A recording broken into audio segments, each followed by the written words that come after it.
Hi, Tina Peters here.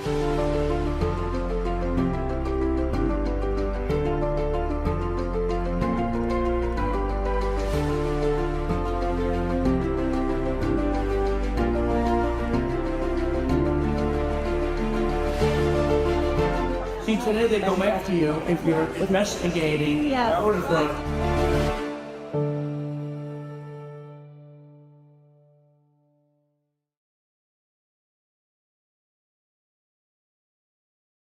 Hey, good morning, good afternoon, good evening, whenever you're seeing this podcast. I wanted to say thank you for the invite to guest host Tina's show. It's her show, and we are merely keeping her seat warm until she returns to head up this show, which she has made very famous. And what I'd like to do, if we could, is bring in a brother in arms in the election integrity battle, someone who knows Tina very well and has also guest hosted this show is Mark Cook of the Hand Count Roadshow. So if we could bring in Mark, that would be wonderful. Hey, Mark, Howdy. how are you? Good. How you doing, man? Good. Hey, I wanted to kind of first let folks know the relationship certainly we have with Tina. We know her personally as well as what we know professionally. And if you could maybe share just some insights on what you know of her as a person. What is she as a person to you? Oh, wow. She's an incredibly brave patriot, brave American citizen, someone that wanted to do her duty to serve her fellow citizens. In her retirement, she was essentially retired from a long life of work, and she wanted to give back to the community. So she jumped into a role as county clerk to address and fix a lot of the issues that they had, like long DMV lines, et cetera.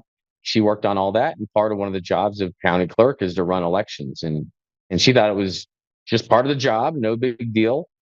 She did not realize what an important thing um, elections and the what goes on in the background regarding elections that a lot of clerks don't know and may not be aware of. And the citizens certainly had no clue up until we started paying more attention. Luckily, 2020 actually caused us to pay more attention to what was going on. All this stuff's been going on behind our backs. We just didn't know it. And so when you start looking into that, start questioning the system that we're just told to blindly trust, that's when the system starts showing us reasons why it may not be wise to just blindly trust it. And when Tina started experiencing some of those issues, she started looking deeper to try to get to the bottom of it. And when she started looking deeper, that's when her superiors, essentially, uh, Secretary of State, and those that she looked up to and trusted, like the vendor that actually provided the software, et cetera, instead of helping her get to the bottom of some concerns she had, they instead turned on her and started attacking her. And I think that was a big eye-opening moment for her. Now, most clerks would have just caved, and the amount of things that these people did to her are absolutely disgusting. Did to her, did to her family, did to her friends, did to her coworkers. The amount of pressure that was put on them just to shut up and just to tell all the citizens that everything's fine. In fact, Tina was even told at one point that all this will go away if she just admits to the Secretary of State that she made a mistake and that everything is perfect with our elections. And Tina wouldn't submit. She said, no, we've got issues. I want to look at them and I want answers. And the people that didn't want anyone looking at them just went and attacked her with everything they've got. So for Tina to stand up like she has in the face of being attacked by not only the state, but certain other people around federal agencies, et cetera, in addition to her own county, her own citizens that she took an oath to uphold and protect their votes. They even, because of the corrupt media, think she's someone that she's not. They think she's an evil person. And the people that she cares about the most, that she actually took a huge sacrifice to serve, those are the people that have been turned against her, which has got to hurt, in the heart to the core. So she's incredibly brave, wonderful person. She's all about truth. She does not cave to pressure. She does not cave to people trying to censor others. She always stands up for what's right in the face of whatever's coming against her. And I think that's pretty incredible for someone to be so full of integrity and commitment like she is. So I'm proud to know her. Mark, I just wanted to say I agree, and I just wanted the audience, it's just her show, and just remind them that to humanize her, she is a wonderful human being, a daughter of the Most High God, and the media purposely, the narrative, 5GW narrative, if you will, was designed to make her into a caricature of what she is not. And I just wanted to also echo the person that I know, very caring, very gentle soul, tries to do the right thing for the right reason in the right way, believes that a calling to God and doing that is the highest moral accountability that she has. And what these folks have done to her, and it's interesting you said just wanted her, if you just recant, it all goes away. Well, it kind of sounds similar with some of the J6ers, some of the folks they got against President Trump. If you just say this, even if you're lying, just say this, go with our narrative, it'll all go away for you.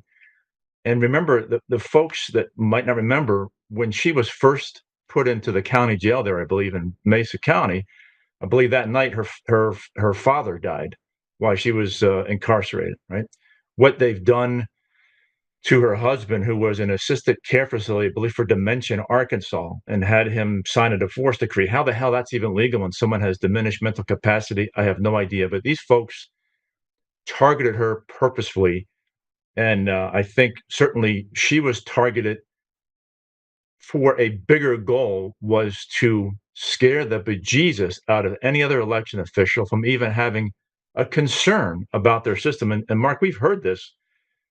It's kind of similar to what we heard with what happened at Karamo, where you don't want to be Christina Karamo. Election officials, I think, who want to speak out because they are genuinely concerned, don't want to be Tina Petered. Yeah, they have turned her name into a verb, and that was their intent. In fact, Judge Barrett even said that right in the sentencing, that he was punishing Tina as a deterrent for other election clerks to dare question the system like she did. And then he goes on to say that it's perfectly okay to question it. Yet when you question it, you get attacked like she's been attacked.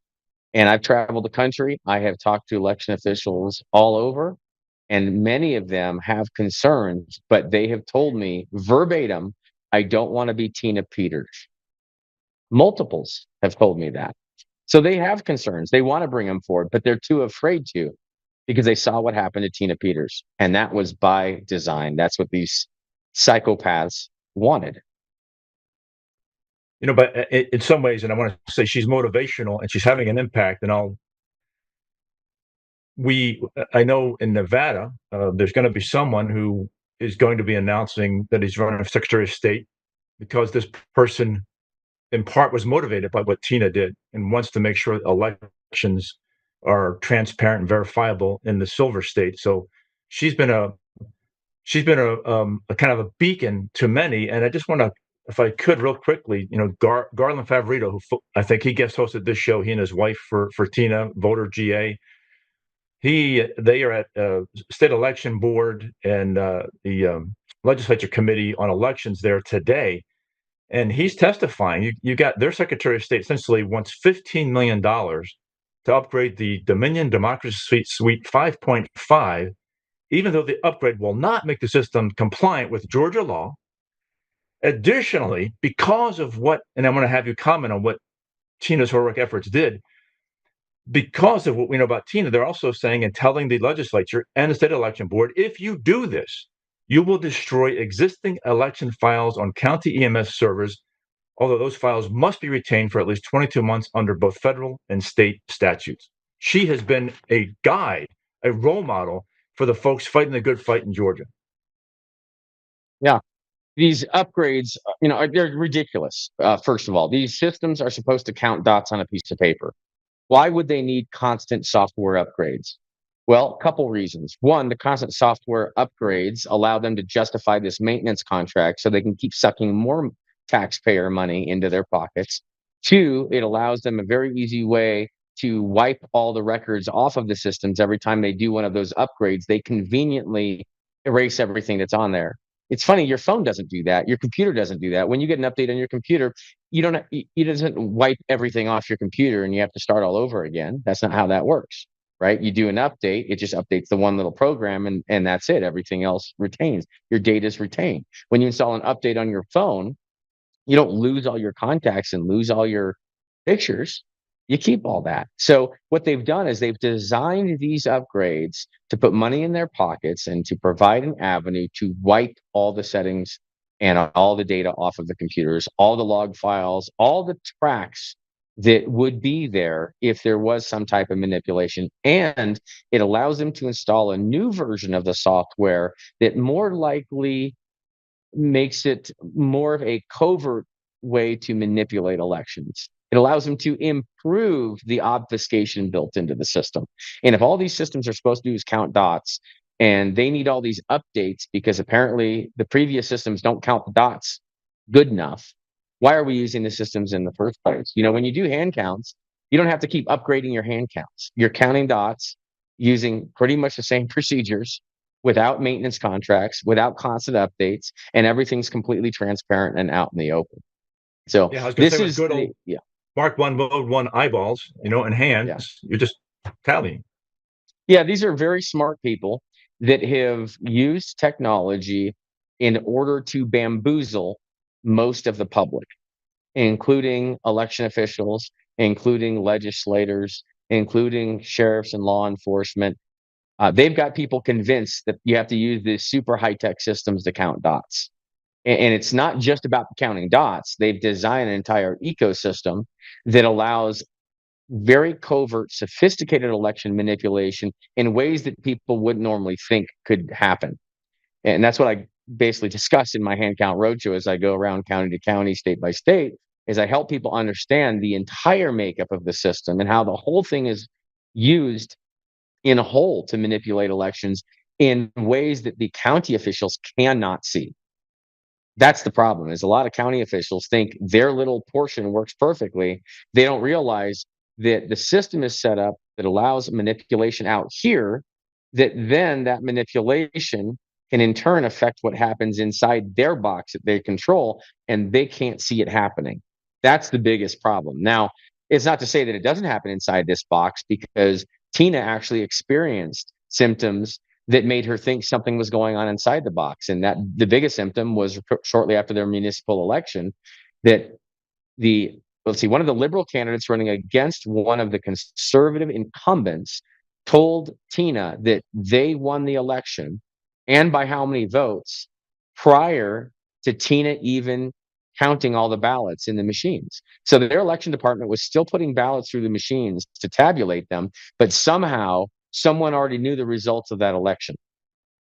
And that made Tina start to question it. So then what happened shortly after that is the entire city council was flipped. Every single conservative incumbent lost, and the entire city council was replaced with a full liberal city council. And it could have gone the other way too. It's something that's very out of the ordinary.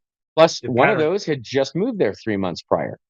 Philippines, Tarrant County, it is, you see this replication, and again, it's wrong if it goes either way, because the pattern has now been blown up. And I was going to say, if I could highlight what you indicated a little bit ago, she initially thought her system was fine. She had no concerns until she actually listened to the voices of her constituents who said, "We think something's wrong here." Yeah, she blindly believed the system because she had no reason not to. Why would she think that the people that she, works underneath, like the Secretary of State and so on and so forth, why would they lie to her? That wouldn't even, if I was a clerk, I wouldn't even assume that someone up there providing me instructions on how to use these systems or conduct elections, I would never assume they're lying to me. So what happened is, her constituents came to her and said, "This is weird." And plus, she had that other incident where someone told her what the result of the election were before the system had even scanned the ballots. So when she took both of those together, she thought, wait a minute, maybe there is something. I need to look. And what she told them, and I believe it was verbatim, was, "If there's a there, I'll find it."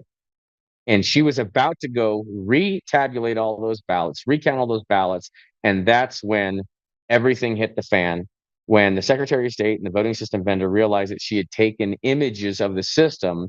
They freaked out and they raided her office. I mean, if there's nothing to hide inside that black box, why would both of those agencies, corporation and agency, why would they freak out and go raid her office to try to take every piece of electronics there? That's a bizarre reaction to that.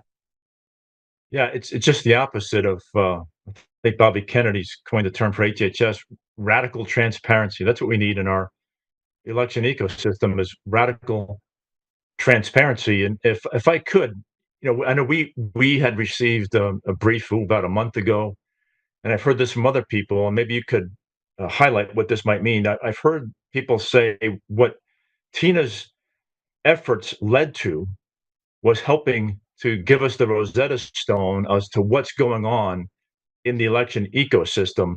Could you maybe comment for those in the audience who might not be technically astute? What was going on in there that was so troublesome? What I know you were lead forensic investigator, I think in Mesa too.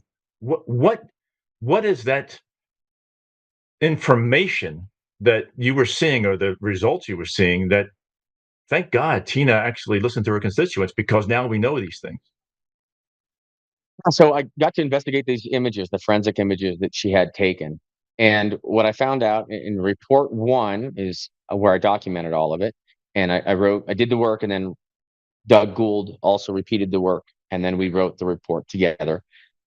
What we found is that their trusted build is not really just a trusted build. It's actually a full wipe of the machine where all the log files are overwritten, all the databases are overwritten. And I'm not talking about just a few log files that are backed up with the Dominion backup program. I'm talking about all the log files, all the log files that would tell you if something went horribly wrong inside that system.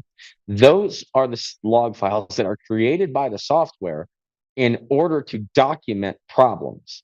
And those are the log files that were conveniently left out of the normal Dominion backups and the ones that were deleted and wiped from the system. In addition to that, there's some funny business in the databases that was going on during the elections, and we have all the forensic evidence. It's right there on the drive.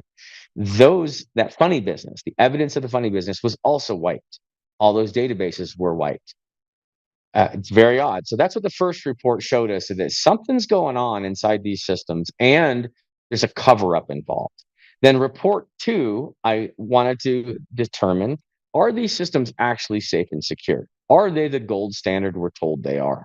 So I dove into them to see. And within a minute, I found a backdoor program on the voting system, on the Dominion voting system, that allows anyone that's in front of it to go into the database, the backdoor of the database, and change votes without leaving a trace in any of the log files.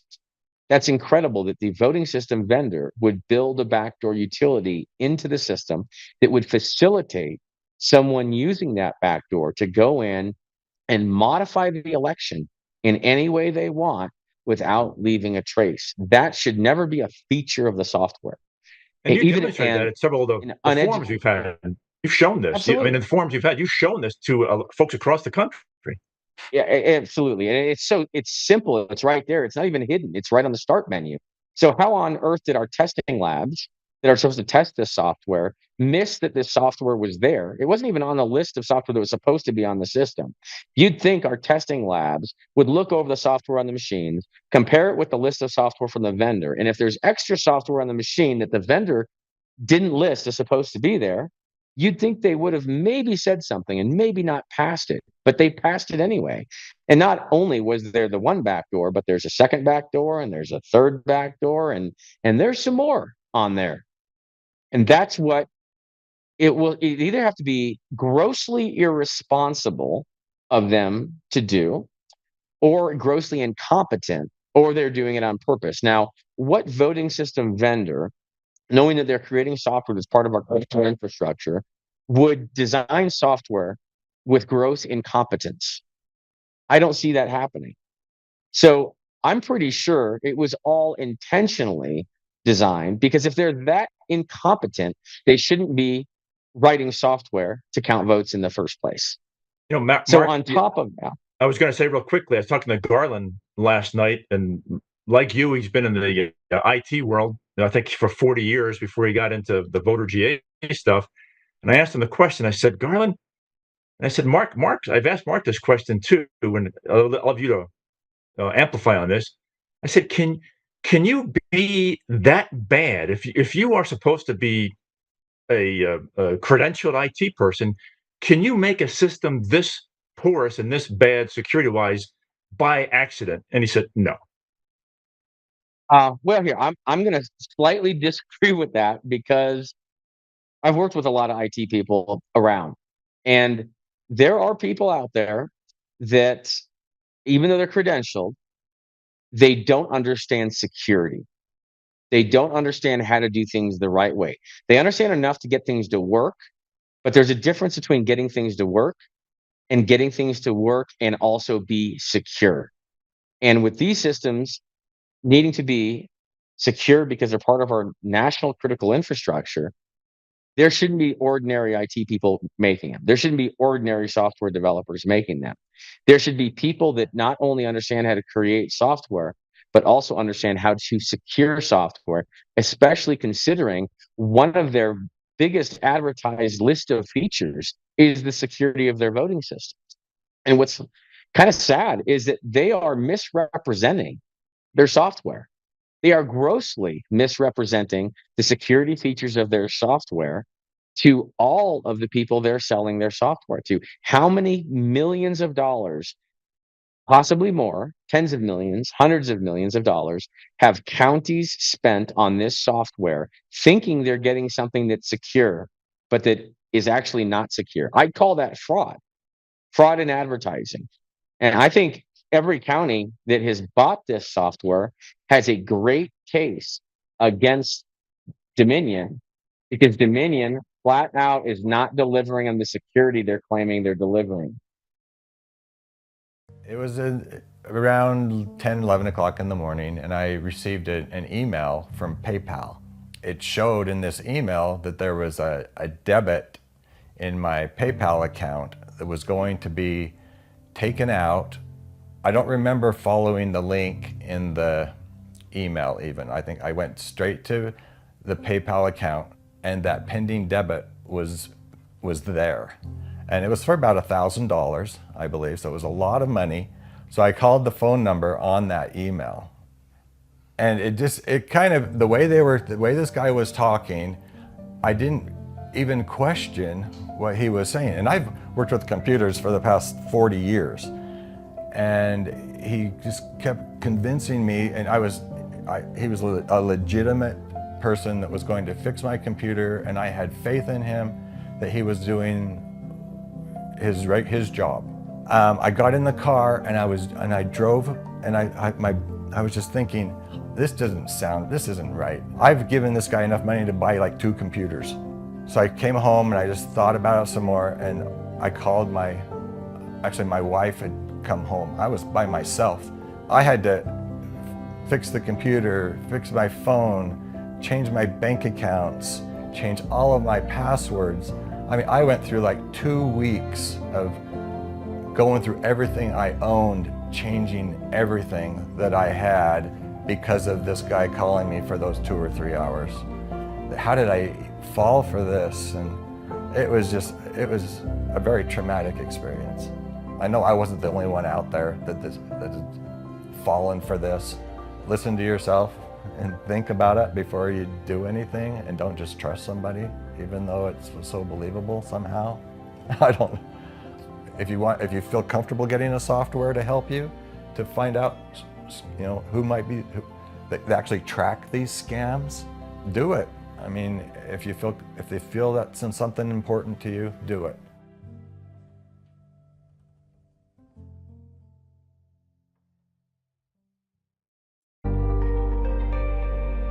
Do you want to get profits from the world's most productive oil basin? Bloomberg calls the Permian Basin the world's most important growth engine for oil production. Now there's a way for everyday investors to collect monthly checks from an incredible oil hotspot. It's not a stock, and it's not an ETF. Instead, you can actually own royalty rights on over 380,000 acres of prime oil and gas fields. The best part? 95% of all income from this investment gets paid directly to investors like you. You can simply sit back and collect the royalty checks month after month. You can get started with just $25 through any brokerage account. Visit oilboom2025.com to learn more about the opportunity from the Oxford Club's Chief Income Strategist, Mark Lichtenfield. That's oilboom2025.com to learn how to start collecting Permian Basin oil royalties today. Hi, I'm Joe, Supreme Leader of DCF Guns. What is DCF Guns, you ask? We're the best damn gun store and range in the universe. Do we have guns? We have all the guns. We got small guns. We got big guns.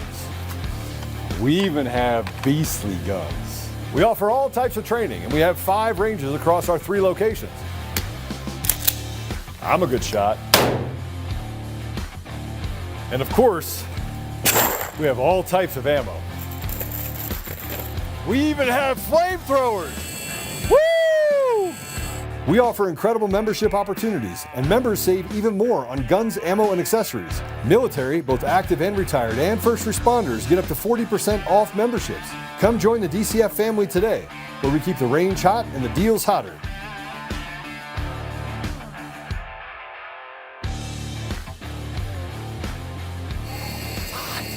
It's hot. In every thread, in every stitch, Honorbound USA weaves the fabric of the American spirit. It's not just apparel, it's a testament to God, family, and country. At Honorbound USA, we're a family of patriots who put our faith, family, and America first. When you visit our website, you'll find a line of products that embody our commitment to pray, stand, speak, and act. As the official site for the Untamed podcast, all of our products proclaim speaking the truth with courage. We also have the powerful documentary from Professor David Clements, Let My People Go. Identify yourself as one of the few who are willing to stand for what they believe in. Join the Honorbound USA family today. Wear it as a badge of honor, commitment to the values that shape us, and a pledge to the bright future we will build together. Because when you're honor-bound, you're not just wearing a brand, you're embodying a lifestyle.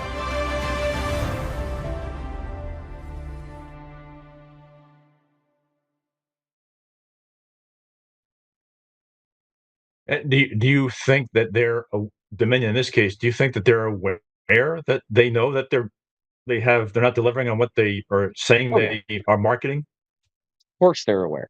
Absolutely, without any question. They know what a joke it is. Even Eric Coomer, who was their lead developer, he even wrote on an email, "We suck. We are so broken all over the place," was another quote of his in an email. They know what a disaster they are. So not only is their software not secure, but it's also bug ridden. And that's just taken from their own documentation. If you look at, and not the documentation from the voting system, but the documentation that Sheriff Darleaf has in the emails that came from Dominion, when you can see all the trouble ticketing reports that have come in during elections, after elections, before elections, you can see how many reports of problems they have. You can see a lot of their internal communication. I would after reading that, I would never trust using this software for anything, certainly not an election. No, I wouldn't either. And my background is in military and flying and software and hardware there. And it's something that always struck me is that if you have something in your plane and it's certified and it's there, and then you download something, you're now not flying the software version was tested rigorously through DOT, developmental test, operational test. If you could maybe comment on when all of these places, sometimes counties in the same state, are having different versions of software. They're doing updates. They're doing this. Dominion, whoever's being called, and they're messing with the system when the election officials got an issue. How the hell you have no, as I understand it, no software configuration management? Do you? No, there just isn't. I mean, it's a total disaster. It's a free for all. A lot of people are running different versions of the software. Some of them just have different drivers installed for different devices. There's just I don't even think they attempt to control what's actually running on these systems. The thought of security being the core tenet of this does not exist. There is no way. In addition to that, even if it was, the way they've designed these systems are that there are multiple avenues for code to be changed on these systems. So you could have a perfectly, let's say, perfectly validated system, hash checked and everything. And then as soon as you start using that system or plug a different printer in, they've got to install different drivers. And as soon as you've done that, as soon as you've plugged a USB in or installed some other driver from some other company, you have now invalidated the entire system. And if a bad actor wanted to manipulate the system, here's how easy it would be to do. So you set up, you do all your programming, you go through the testing labs, everything gets checked off, it's hash validated, everything's good, assuming you get to that point, and everyone thinks, okay, this is good and safe to use. Then you say, oh, we've got this new printer we're going to install, so we'll set the printer here, and oh, we just got to install the printer driver, and so we'll just put the printer driver on the computer real quick. Well, right then, in the installation of that driver, I could change anything on the computer. I could completely manipulate how that system tabulates votes under the guise of installing a printer driver or a mouse driver or a keyboard driver or anything, plugging something in to check it. I could still manipulate all that. Here's another way I could do it, and this is probably if they're smart, which they are smart. This is one way they'd probably do it. Create all the software to operate just like it's supposed to. So make sure the system can tabulate votes properly. And then have a little part of it that when it reads the configuration for the election, that election project that's designed, that's where you put the funny business. You put it in that little database chunk.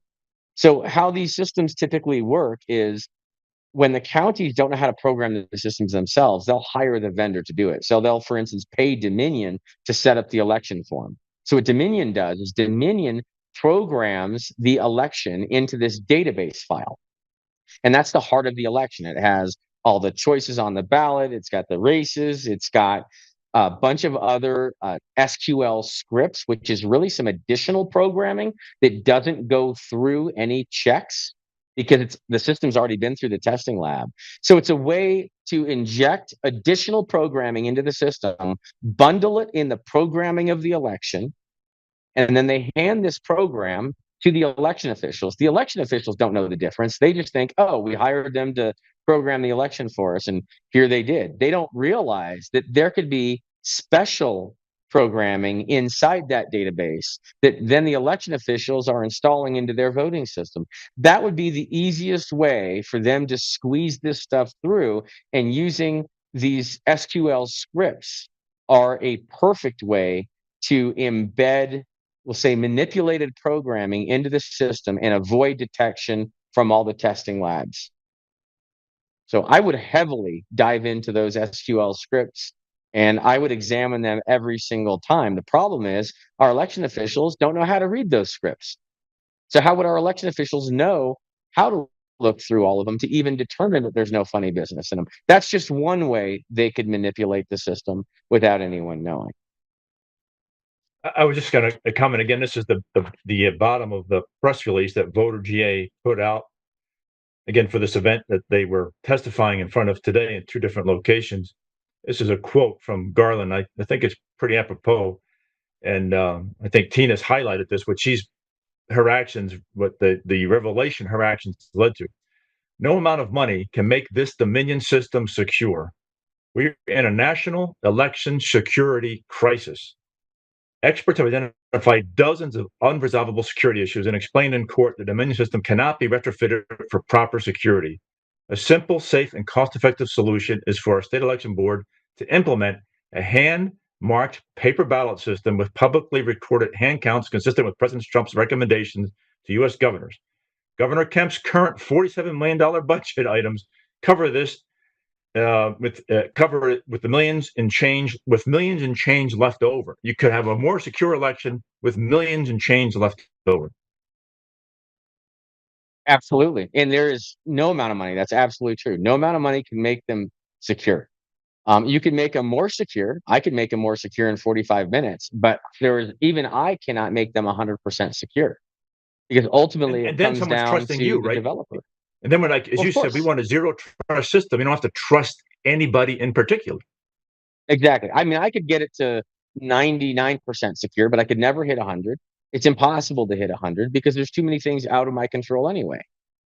And so, even if I could get it to that 99%, everyone would still have to blindly trust me. And why should they blindly trust me? We shouldn't have a system that everyone depends on for every aspect of their life, that they have to just blindly trust and they aren't allowed to verify. That's absurd, because the people that run those systems aren't necessarily beholden to the very citizens that depend on those systems. And we don't need anyone to count dots. That's what I cannot seem to get through to some people. We don't need them to count dots. It's real simple.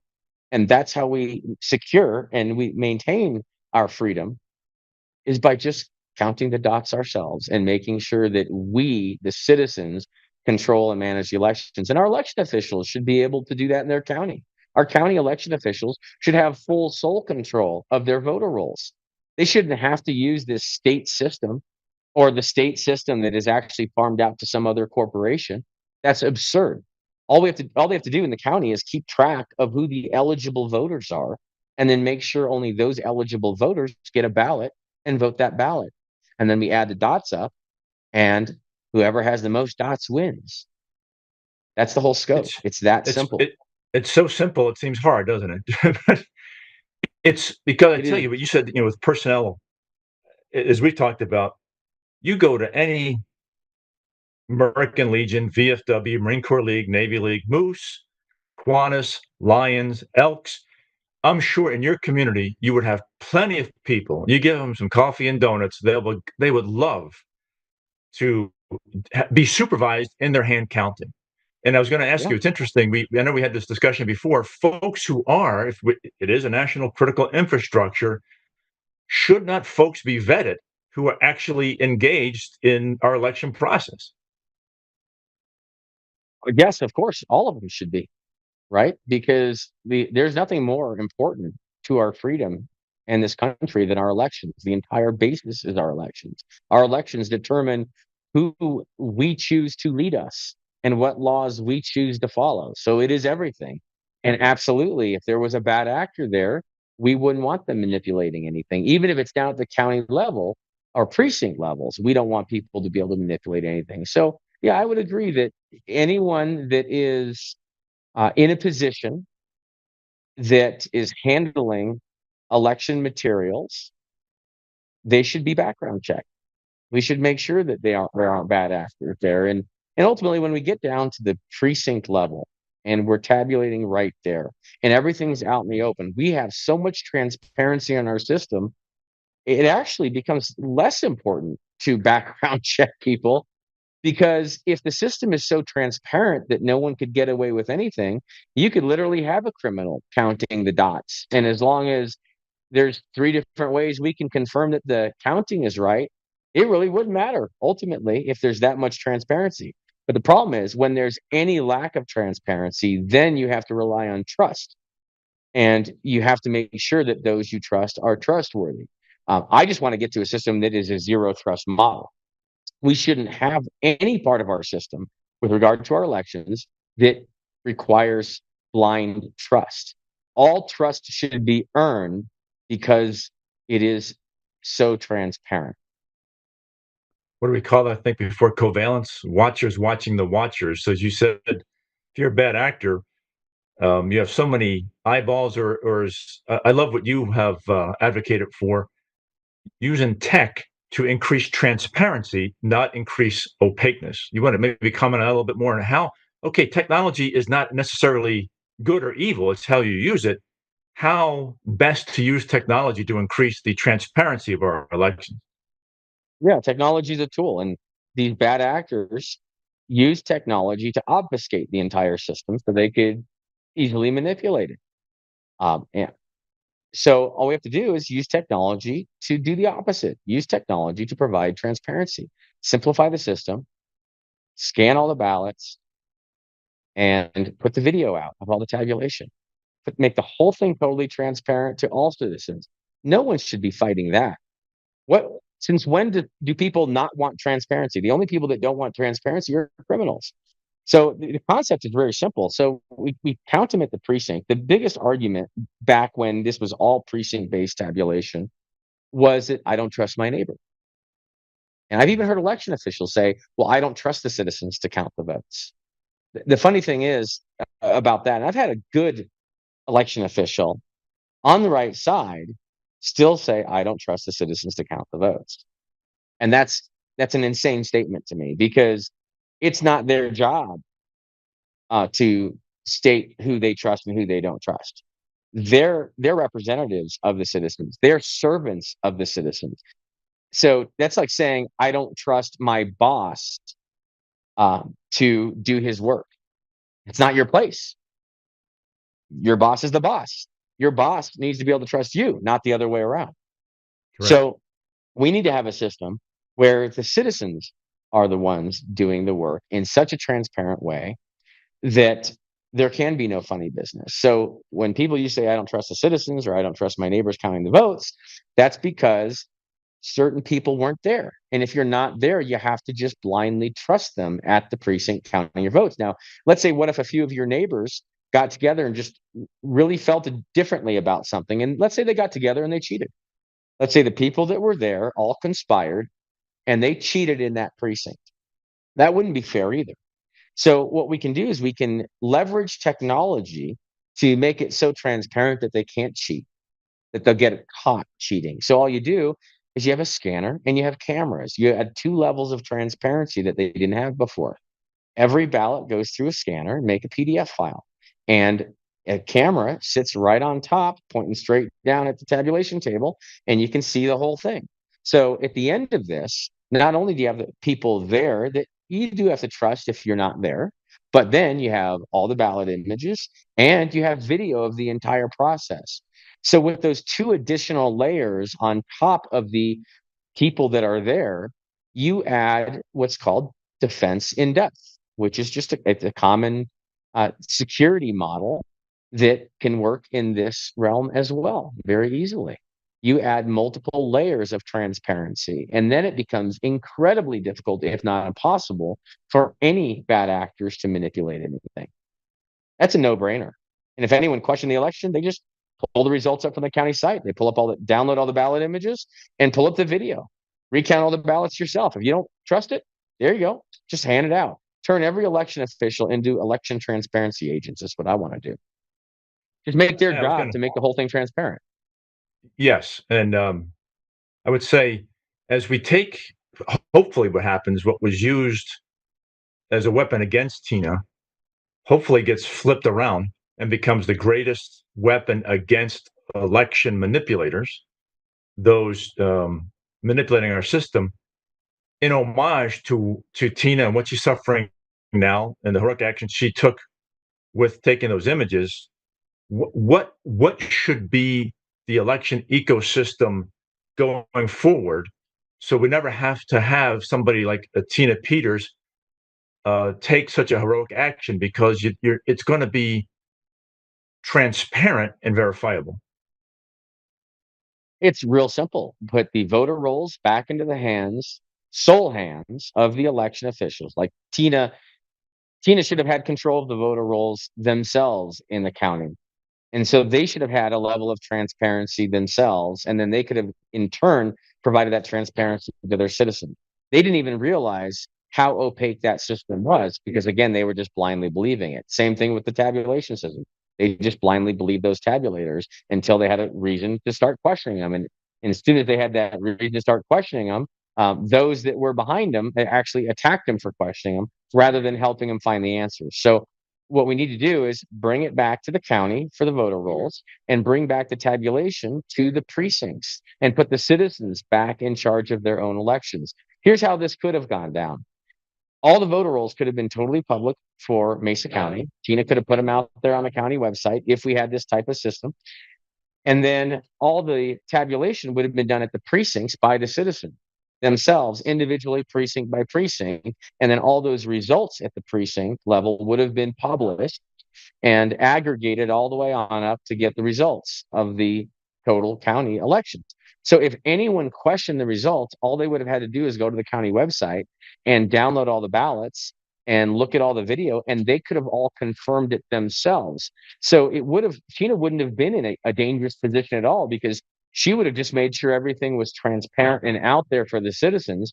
If there's nothing left to put out there, there's nothing left for anyone to try to punish her from putting out there. If we just make elections fully transparent at that point, it's over. No more public information requests, no more state realizing that an image was taken of the black box voting system and then trying to contain that image and stop people from seeing what's inside it. Just make the whole thing transparent. That's all that needs to be done. Tina wouldn't even be in the situation she's in right now. And the other thing that we need to do is we need a national whistleblower protection for election officials. Because I know there are election officials out there that have concerns. I know this because I've been told to my face that they have concerns, but they're too afraid they'll get Tina petered.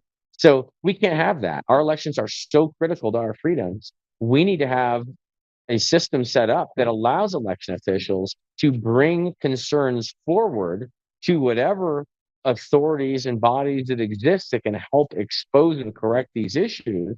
But if someone is manipulating our elections, our officials need to be able to say something about it. And right now, they're too scared.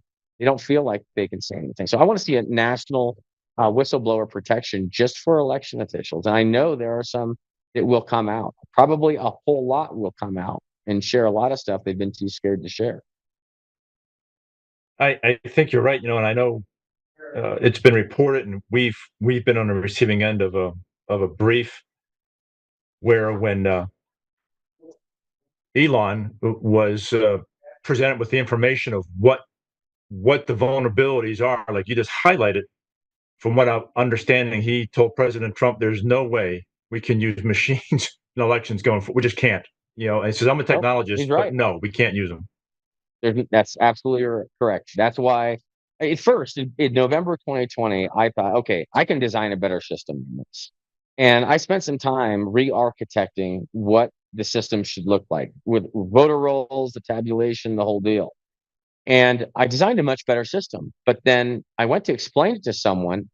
And a few seconds into explaining it, I realized, well, these people just have to blindly trust me. Wow, oh my gosh, I can't expect them to blindly trust me. I'm trustworthy, but how do they know that? And what happens if someone else is in my place at some point and they're not trustworthy? So I realized at that point, even though I love using technology to solve problems, we can't use technology in this case because we can't control the system, and we can't have a system based on trust. It's got to be based on transparency as a foundation for the trust. Yes, again, we went back to radical transparency. So, we see in social media, several different folks are talking about evidently conversations that occurred at the White House and other places regarding Tina. And I hope to God that's all true. I hope to God that uh, righteousness is being affected so that the truth comes to the fore. But in the closing um, moments or so that we have, again, as we just keep the seat warm for Tina, this is her show.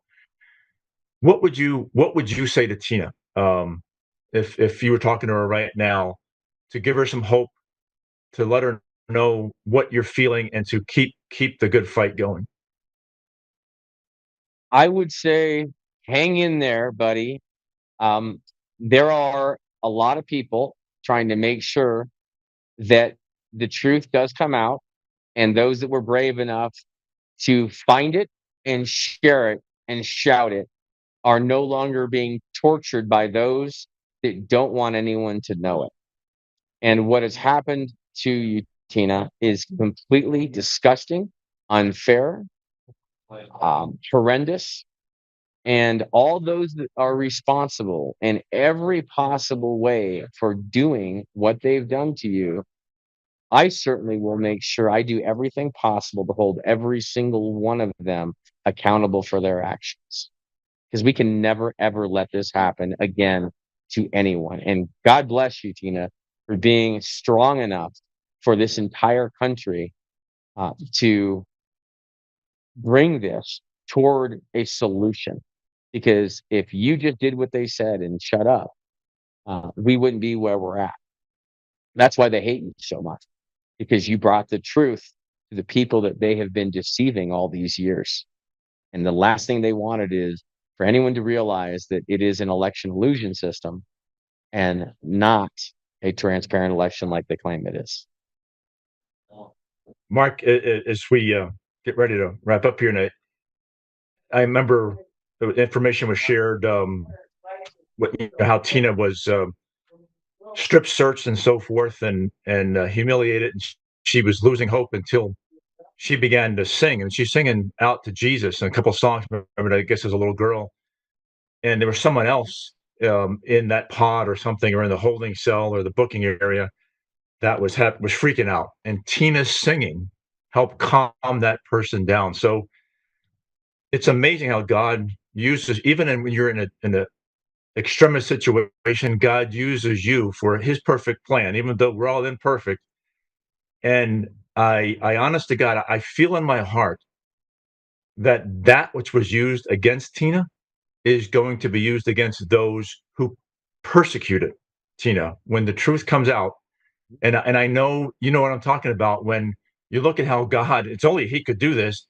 There's certain people in places right now that, boy, we wouldn't have thought they'd be in those locations 3 years ago, 2 years ago, and these folks are there now. And I think that that sets the critical path for having the truth come to the fore. Absolutely, it does. Tina has brought and demonstrated a lot of courage, and that courage is contagious. Absolutely, she gives me a lot of courage. Um, God bless her, and God bless everyone that's fighting for her as well. She is really an amazing person. I'm so excited for people to see the real Tina Peters and see who she really is. Now, a lot of people know, over here, but there's a lot of people that have believed the media lies, that think she's a terrible, horrible person that did these horrible things. I can't wait for the veil to be lifted off their eyes so they can see what a truly amazing person, woman, citizen this person is.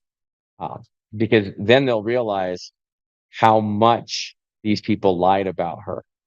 And then I hope they pay attention to who it was that lied to them. I hope so too, Mark. And as you know, we pray every day for her. And just leave the audience with this as we wrap up here. I know personally, I do. I know many others do. We pray for Tina every day, and every day I start, every day I end for her. Psalm 91, 1 through 16, to place that hedge of protection around her and to lift her up and to support her, to fortify her, and to give her a long life yet to come, so that hopefully, Mark, when this all gets done, you're working with her, you're in this hopefully White House office, elections are office, and the folks who screwed the elections, you now have to answer to folks like Tina and you, J6ers, the right ones are in BOP, so those folks who are the victims can correct the system. The citizens of this country deserve that. We deserve to be truly free, not an illusion of free. And even the people that hate me and hate Tina, we are still fighting for them. That's what I hope they understand. And we're going to keep fighting for them. And at some point, they're going to realize, oh my gosh, I was wrong. These people that I've hated all this time actually were trying to help me. That's okay. We'll get there. I'm ready. And I will welcome them with open arms. And I'll still fight for them, even though they think I'm crazy and hate me. I even had someone attack me a little bit yesterday, not physically, but because they don't quite understand it. But that's all right. They'll understand it at some point, and I know I'm doing everything I can to help them. It's going to benefit them when they do have the true freedom that they deserve. We'll get there together. They deserve it. Mark, hey, thank you. God bless you. Thank you for all you're doing. I know we'll see you here in the next week or so. So, but thank you. Thank you for joining us and being part of this honor to fill her seat temporarily. We just keep it warm when Tina gets back here to host her own show again. That'll be the day. I can't wait till she's back. She's a great host. I'm excited. Praying every day. Thank you, Matt. I appreciate it. God bless, Mark. Thank you. Take care. Hi, Tina Peters here.